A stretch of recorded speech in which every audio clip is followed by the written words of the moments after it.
cashirka 37 ee C programming language-ka waxaan ku qaadanaynaa hadduu aan leydmo program oo aan ku qorayno function-ka programkii ugu horeeyo function ah. Hore waxaan uga soo hadalnay 35 iyo 36 hordhaci functionska iyo partieskiisa. maanta waxaan ku qoraynaa programkii hadduu aan leydmo. waxa uu ka bilowdaa programka marka koowaad waxaan soo sheegnay functionka saddex qaybood inay tahay declaration ama prototype iyo calling iyo definition.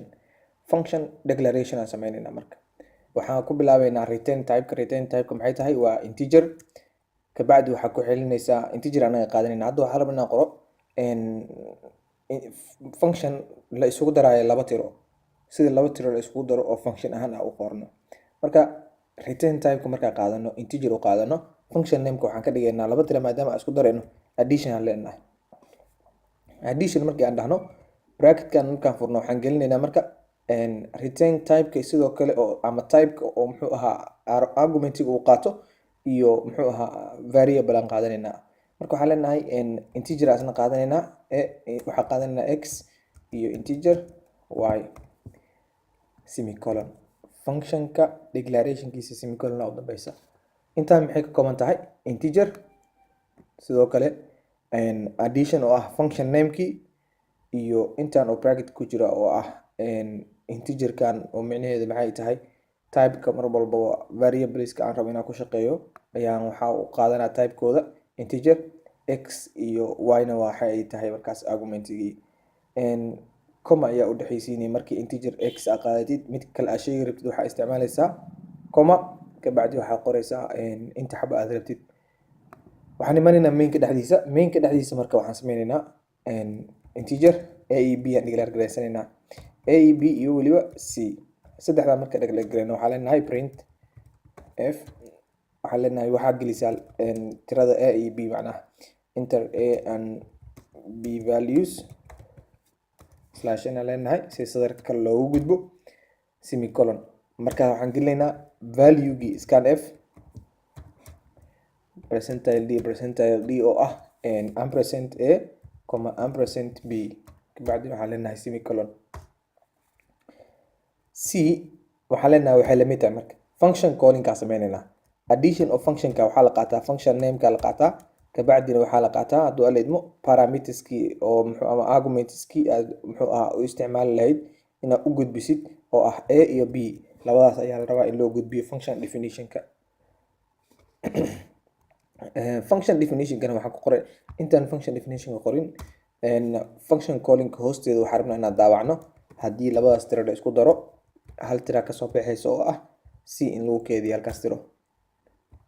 programka dhan markaan dhameynaa sharxaynaa function definition-ka aan qoraynaa. function definition-ka markii aan qorno waxay tahay marka integer aan soo qaadanaynaa oo isla sidii declaration-ka loo qoraa function name-ka la soo qaadanaa oo ah addition. integer waxay tahay return type-kii sidii aad kusoo qortay declaration-ka ku qoraysa marka into y semicolon ma dhigaysid marka problemka meeshaan ka taagan function definition hadda semicolon dhahdid waa arkayna hadhowti markii aan sameyno programka semicolon hadda dhahdid wuxuu kusoo saaraa error. waxaan leenahay blog ayaan furaynaa bloggan waxaan ka dhiganaynaa variable ah z oo aan rabno labada tir aan ku keedino markaas waxaan qoraynaa hadduu aan z waxay la mid tahay x plus y ama x plus y aan dhaho okay. marka waxaan leenahay return waxaa celisaa z celi. programkii intaan noogu dhan yahay waxaan leenahay compile markii aan dhahno programka wax qalad ama noogu jira maya declaration-kiisi wixiisa oo dhan yihiin programka noo execute garay u dhamaystir. waxaan leenahay marka laba tira gelinaynaa laba tiro waxaan qaadanaynaa 10 iyo waxaan qaadanaynaa 20 marka waxay noqonaysaa 30 marka la isku daro waxaa soo baxaysa 30. mar kale aan ku celiyo waxaan qaadanaa hadduu aan leydmo laba tiro waaweyn 100 iyo 200 300 aan rabnaa mar saddexaad aan ku celinaynaa waxaan qaadanaynaa tiro ah 5 iyo 6 11. siduu programka u dhacaa marka programka wuxuu u dhacaa marka hore declaration ayaa soo sameynay oo ah qaybtan ayaa waxaa la dhahaa function declaration ama function prototype-na waa dhigi kartaa. prototype function prototype ama function declaration labadaba waa u qaada waa dhigi kartaa. Midan kale oo dhexda ku jirta waxaa la dhahaa function calling.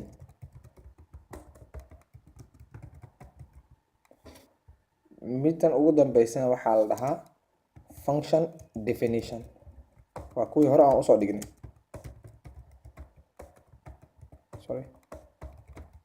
Function definition marka function declarationka ayuu compilerka imaanaa controlka imaanaa. Function definitionka shaqada declarationka shaqada ay qabata maxay tahay hadii lagu dhaho waxaa leedahay waxay u sheegtaa compilerka programkaas ayay waxay u sheegtaa programka wax magaca lagu isticmaalayo oo functionka magaca ay wadato, return typeka functionka iyo inta oo functionka arguments ay wadato ayay u sheegtaa. Okay, function callingka waxay sameysaa daatada markii inta la imaado a b geli markii aad dhahdid qiimaha a iyo b markii aad gelisid, function callingka waxa ay sameynayaan a iyo b ayay waxay u gudbinaysaa functionkan oo ah definitionka. A iyo b marka tirada a wadatay si oo ah isku xigta waxaa lagu keedinaa x lagu keedinaa, b tirada wadatana waxaa lagu keedinaa y. Tusaale 10 iyo 10 aa soo gelisay, 10 iyo 10 marka waxaa lagu kala keedin ama 10 iyo 20 aan dhehe, 10 iyo 20 x ka 10 lagu keediyay y din 20 lagu keediyay. Z-dan waxay noo qabanayaan marka inay isku darto labada tiro markii la isku daro lagu keediyo. Marka waxaan leenahay x plus y markii la dhahay maxay tahay waa 10 iyo 20 isku dar waxaan ku keedinaysaa z. Z markii aad ku keedisid waxaa sameynaysaa marka return waxaa celinaysaa qiimihii z ku jiray. Inta loo celinaa marka function calling-kan loo soo celinaa. Function calling inta ku keedinaa markii loo soo celiyo sidaas ayuu ku keedinaa. Sidii markii waxaa ku keedsan a iyo b oo la isku daray. Sida u jeedid programka function calling-ka looga dhaxwacay main function-ka looga dhaxwacay. Function calling-ka wuxuu dhex yaalaa mar walba main function-ka ama function-ka ugu weyn ee laga soo galo programka. Marka function-kan dhexdiisa waxaa laga wacaa definition-ka laga wacaa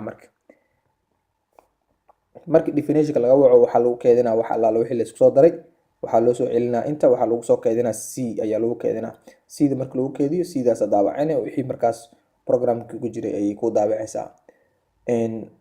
Programkan wuxuu ka hadlaa hordhac ama programkii koowaad ee function aan ku sameyn lahayd. Waxaa jira marka cashiro badan oo is hoos imaanaya iyo shuruuc badan oo meesha soo hoosgalaya, laakiin kaliya hadda waxaan ka rabnaa cashirkan sida aan ku fahmi lahayn programkii function declarationka wixii naga reebay waa kan.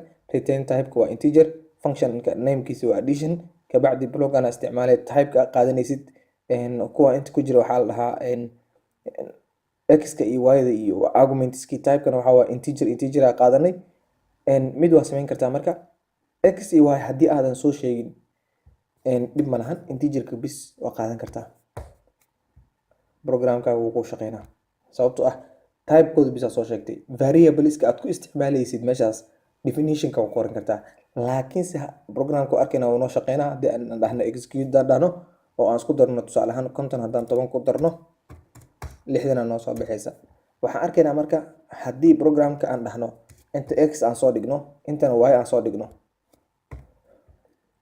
laakiin inta aan ka tibno definitionka waxaa imaanaysa marka error aa imaanaya programka oo definitionka. Sababtoo ah hadhowti programkii markii execution sameynayo waxaa la rabaa daatada inta kasoo baxdo a iyo b dan in lagu keediyo meeshan hadduu variable uusan olin ma lagu keedin karo. Marka kan wuxuu u taraay kan hadda waa ka tagi kartaa. Marka maxaa meesha marka qasab ah x iyo y-da in aad qoratid ama variable-ka aad rabtid. Inta waa ka tagi kartaa declarationkan x iyo y inta waa sheegi kartaa, laakiin inta ma ka tagi kartid inaad variable-kii toos u qaadatid. Wixii inta lagu soo sheego haddii aan inta kusoo sheegtay declarationka definitionka waa ku qaadanay qasab waay. Laakiin haddaad declaration kusoo sheegin waxaa caadi waaye oo programka uu kaa qaadanaya haddaad definition ku sheegtid. Mideeda kale declarationka oo dhan waa ka tagi kartaa asagana, laakiin mararka qaar ayay qasab tahay inaad programkii qortid. Declaration la'aan mararka qaar ayuu kaa diidaa waliba C programming C++ markii la tago. Programka hadda uu noo shaqeynaa sida aragtid executionkeena ayuu noo sameyn doonaa mar dhow. Waxaana ka bixinay function declarationka dhanaa ka bixinay ama function prototypeka. Definition iyo calling bisa isticmaalaynaa. Waxaan isku daraynaa sida ujeedid 80 ayaa waxaan ku daraynaa 20 waxay noqonaysaa 100. programkii marka declaration laan waa declaration kaliya wax kale ma sameeyo waxa uu sameeyaa functionka compilerka ayuu wuxuu gudbiyaa function nameka typeka functionka ay tahay iyo inta variable arguments ay isticmaalayso cashirkan maanta waxa uga hadalnay hordhici functionka oo program ahaan aan qornay casharada xigana waxaan uga sii hadli doonaa qeybaha ugu muhiimsan oo functions ka tirsan programkooda meeshaan ayaan ku sameynaa billahi tawfiiq